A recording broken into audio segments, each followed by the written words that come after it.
Hello guys, गाडी बिग्रेर तनाव परियो। अहिले म सर्भिस सेन्टरमा आएको छु गाडी लिएर, गाडी बनाउनको निम्ति। हेर्नुहोस् मेरो गाडीको इन्जिनदेखि आवाज आएको छ, पिकअप आएको छैन। हेर्नुहोस् मेरो गाडी सबै ओपन हुँदैछ।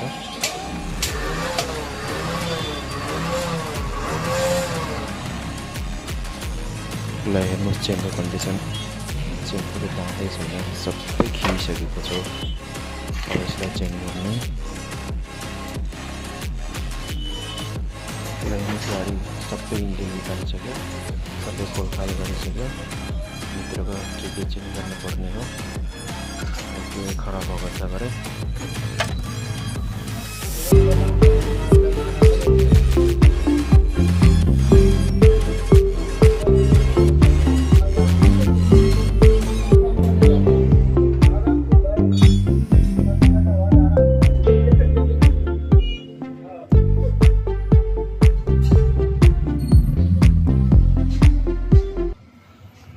हेर्नुहोस् इन्जिन फिटिङ हुँदैछ।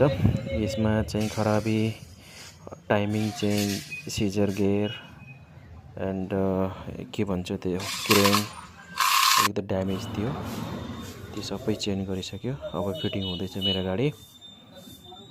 हेर्नुहोस् गाडी फिटिङ हुँदैछ।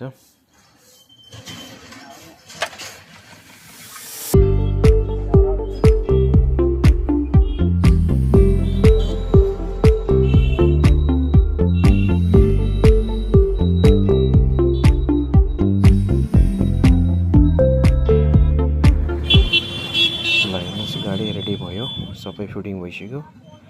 गाडीको त अहिले साउन्ड स्मुथ भएको छ। अब चलाएपछि मात्र थाहा पाउँछ कि के कस्तो छ भनेर। अब म चलाएर हेर्छु।